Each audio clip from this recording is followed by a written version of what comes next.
संजय शिरसाट आणि संजय राऊतांमध्ये जुंपल्याचं पाहायला मिळते। शिरसाटांकडून राऊतांचा उंदीर असा उल्लेख करण्यात आला।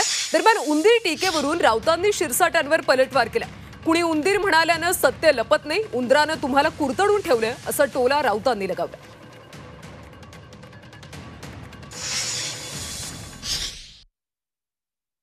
अहो, असे ट्विट केल्यानंतर राजकारण चालत नसतं। संजय राऊत आम्ही कमीत कमी बकऱ्याच्या भूमिकेत आहेत, तुम्ही मांजराच्या भूमिकेत सुद्धा नाही आहेत।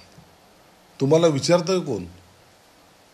बिळात लपणारे तुम्ही उंदरं आहात आणि त्या उंदराच्या भूमिकेतच तुम्हाला आता राहावं लागणार आहे। म्हणून आमच्यावर कितीही ट्विट केलं, आमच्यावर काही केलं तर आमचं अस्तित्व, जी घोषणा एकनाथ शिंदे साहेबांनी विधानसभेत केली होती, 40च्या पेक्षा एकही आमदार कमी झाला तर शेती करायला जाईल, आज त्यांनी 60 आणलेत आणि तुमचे असलेले आमदार कुठं गेलेत हे थोडं लक्षात घ्या, मग इतरांवर टीका करा। एकनाथ शिंदे हे तुम्हाला पुरून उरलेले आहेत, हे अख्खा महाराष्ट्र जाणतोय। उंदीर म्हणू द्या, गाढव म्हणू द्या, म्हणून का सत्य लपतंय का? सत्य लपतंय का? अमित शहानी का शिवाजी महाराजांचा अपमान केला की नाही ते मला गाढव बोलल्यामुळे हा अपमान लपणार आहे का शिवाजी महाराजांचा?